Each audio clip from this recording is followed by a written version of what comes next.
Just when you thought Michael Avenatti's legal troubles couldn't get any worse, federal prosecutors charge him with stealing the identity of a former client for, yes, financial gain.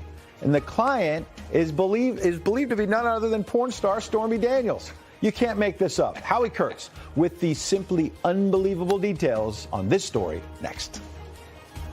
Well, of course I'm nervous. I'm nervous. I'm scared. I'm all those things. And if I wasn't, it wouldn't make a lot of sense. You don't want to say one way or the other if you have text messages or other items. My attorney has recommended that I don't discuss those things. You seem to be saying that she has some sort of text message or video or photographs, or you could just be bluffing. You should ask some of the other people in my career when they've bet on me bluffing. Well, celebrity lawyer and outspoken Trump critic Michael Avenatti made a name for himself by representing adult film star Stormy Daniels in her lawsuit against the president. Now he himself is facing charges from federal prosecutors for allegedly stealing almost $300,000 from her. Our correspondent Jackie Heinrich has the details on this story tonight. Jackie?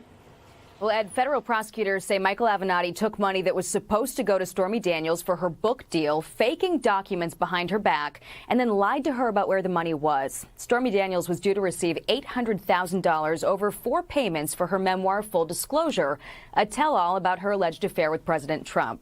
According to the indictment, the money was supposed to go from the publisher to Daniels' agent, who would take a fee and then send her the rest. But Avenatti allegedly told the agent to send the book money into his account.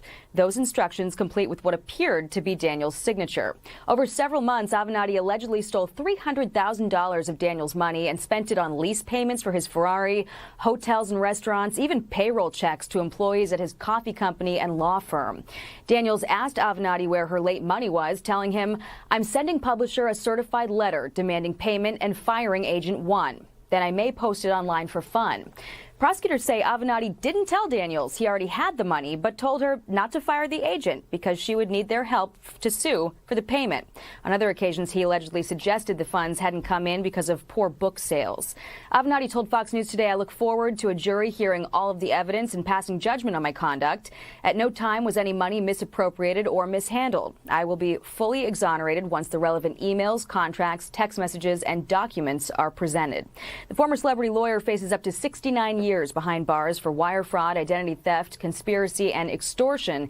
But that's just for this case. He's facing a total of 42 counts in New York and California for allegedly extorting $20 million from Nike, stealing millions of dollars from his clients, as well as tax fraud. If he's convicted on all 42 counts, Avenatti faces a maximum possible sentence of 404 years in prison. Ed? Thank you, Jackie. Here now, Howie Kurtz, host of Media Buzz, of course. Good evening, Howie. Hey, Dad. Well, Good to see you. 404 years potentially in prison. Everyone, including Michael Avenatti, is innocent until proven guilty. But it seems like some measure of justice, perhaps, that someone who rode the Stormy Daniels case to fame may see it bring him down. It's just so fitting that Michael Avenatti, who, was turned by the media into this cable news superstar and entertained serious delusions of being in the White House himself, should now find himself accused of stealing all this book deal money that was meant for the porn star. He is, as you say, entitled to the presumption of innocence, but there are now almost as many charges against this camera-hungry clown as there are Democratic presidential candidates. The Nike case, the case involving his former partners, it's kind of head-spinning. You need a scorecard. And yet, it's fitting that you mentioned 2020 because CNN's Brian Stelter and a whole bunch of other people in the media had mentioned Michael Avenatti just a few months ago as they called him a quote-unquote contender. They took it seriously, the possibility he might run. Donald Trump Jr. tweeting about that today. Quote, "Wait. With these new charges, are you saying he's no longer leading the field of 2020 Dem hopefuls?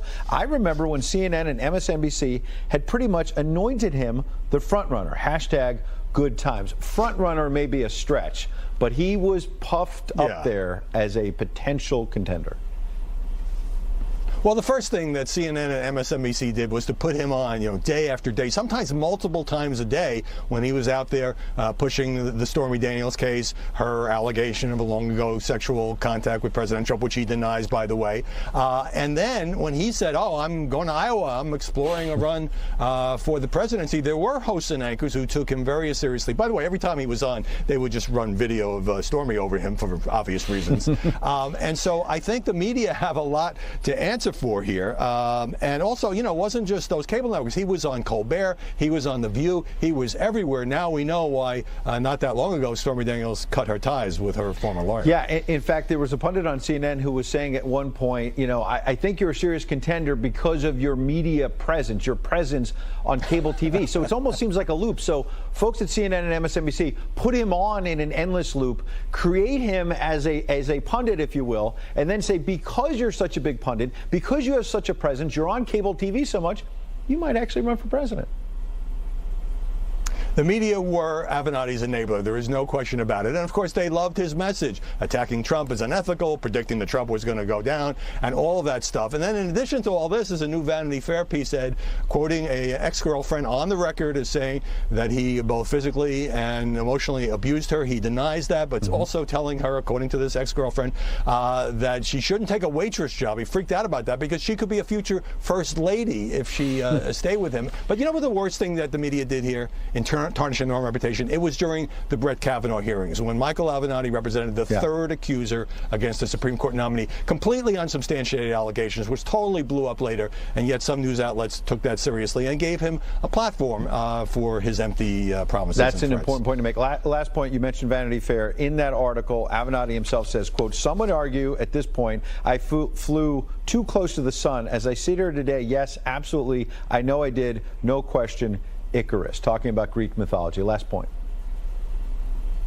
The last point is that he, I think in a couple of public statements, has said, somehow he's being targeted because of the cable fame and the political potshots that he took. But these are different grand juries in different places, charging him with very different crimes. And I think, flew too close to the sun, that's a pretty good epitaph, at least for his reputation. We'll see what happens with the criminal cases. We'll see as well whether there's any media accountability. Howie Kurtz, appreciate you coming in.